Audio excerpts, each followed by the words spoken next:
in the neighborhood of this conversation of what seems to be one big step toward major change. I heard something over the weekend, and I've been trying to think of the best way and the best time to talk about it. And it's not a report. Look, when you're plugged into everything that's happening and you talk to a lot of different people, you hear things. And you hear certain things that make you say, whoa, that's interesting. And what I heard over the weekend from someone I know and someone I trust that made me say, whoa, that's interesting, is the possibility that the end result for the Commanders is a trade with the Patriots for Bill Belichick. And it makes sense when you think about it. And it puts in a new context that leak, that strange Sunday Morning Splash report about Bill Belichick in the offseason signed a lucrative multi-year contract with the Patriots. My first thought was that's Belichick's camp getting out the idea this guy isn't going to be fired during the season. The other explanation for it is it's the Patriots getting out the idea as owners throughout the league begin the process of figuring out who they want to hire next year. It's a reminder you're not just going to be able to go hire Bill Belichick. If you want him, you got to deal with us. We have his contractual rights for multiple years. We're not going to fire him.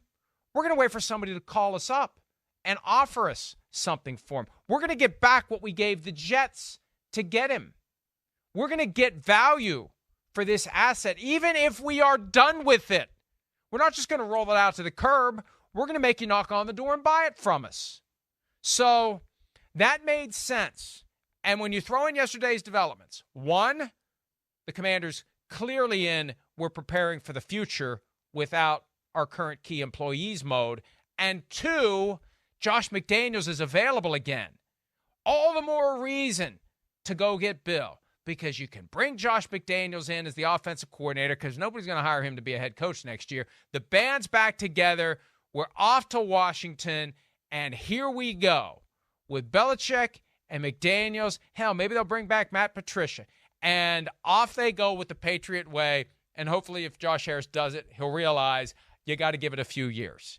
You can't fire him halfway through the second year. You got to give Bill some time to get the right pieces in place, to get the right structures in place, the right procedures, everything he needs. I remember there was a thing a few years ago about him maybe leaving the Patriots with the whole Garoppolo-Brady Palace intrigue when Seth Wickersham had that long story about it. And Gary Myers, I think, threw out this idea that Bill Belichick wants to go coach the Giants. Somebody told me it's going to take him 5 years if he goes somewhere else. It's going to take him 5 years to get everything to where it is with the Patriots. So he has to ask himself, do I want to put in the 5 years? And Josh Harris has to ask himself, are you willing to put in the 5 years? Because that's the cautionary tale from McDaniels with the Raiders. You can't be impatient with Belichick. You got to give him the time to do whatever it is he's trying to do. So, Myles, that's what I heard. It's not a report, but it's definitely something that is making its way around the grapevine that is the National Football League network of insiders and employees and coaches and others who talk about stuff. That's something they're talking about.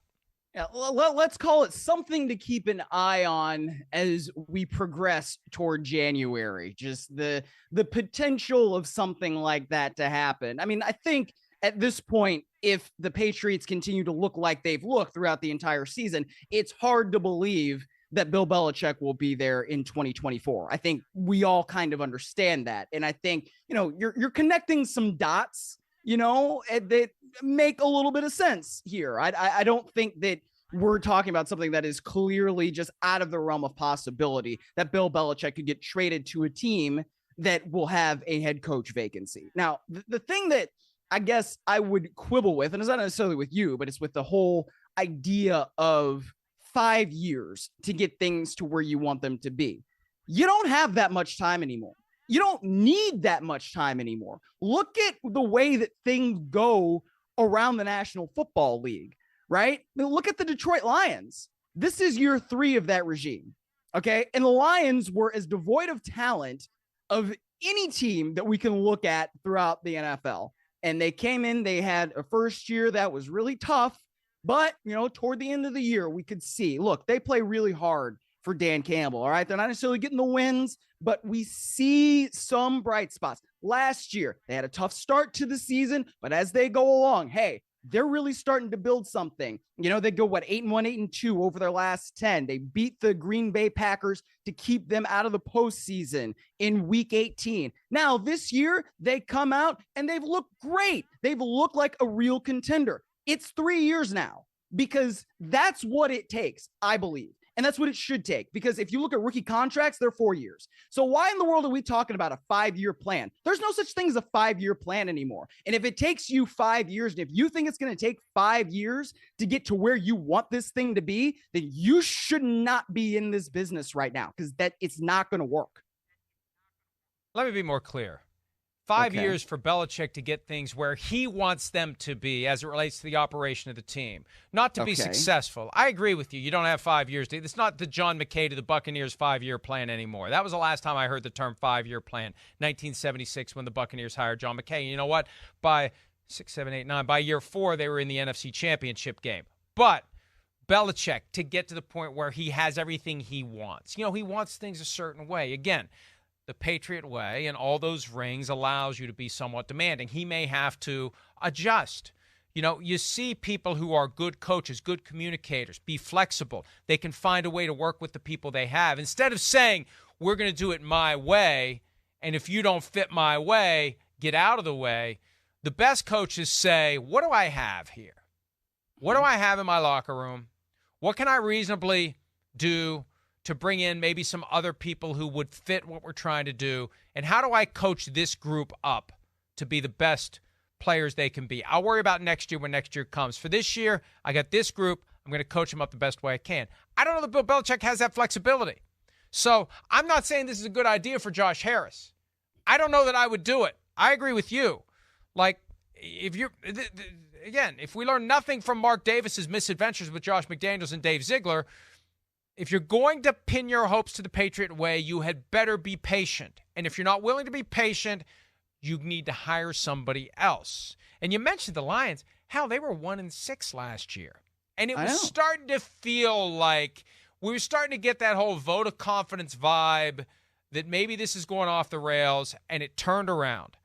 But, yeah, you can't be, I want this my way. This has to be my way. We want my people, my things, my systems, my this, my that. At some point, you got to say, what do we have to work with? And how can I best serve those that I'm working with to take this team and turn it into what it needs to be? And I don't know that Bill Belichick has that mindset.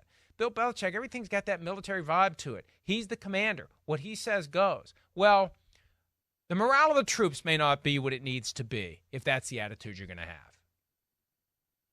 It's a different league now than it was even, let's say, like 7 years ago, right? This is one of the things that I admire about Pete Carroll, is that Pete Carroll was coaching teams in the 90s.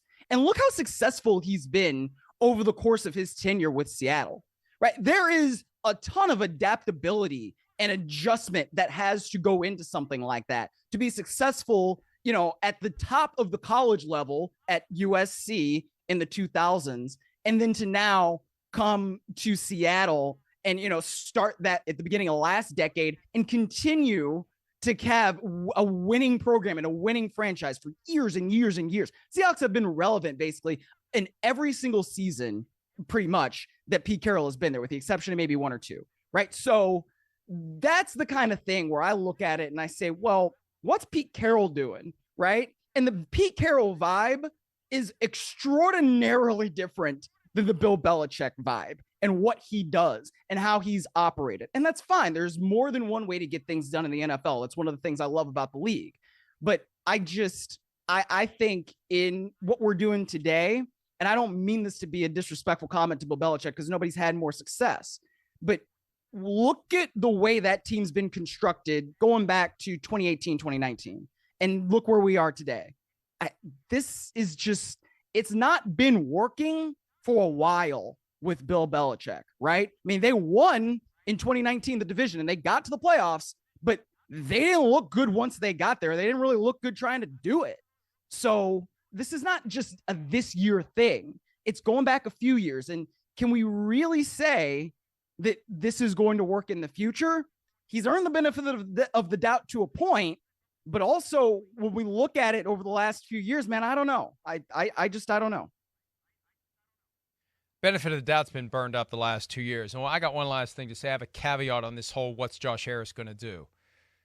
Magic Johnson has a very potent voice in this Washington ownership group. And I assume Josh Harris knew going in when he sold a piece of it to Magic Johnson, who has a platform that he's willing to use, who has influence that he's willing to wield. He better be on board with this or it's not going to work. And,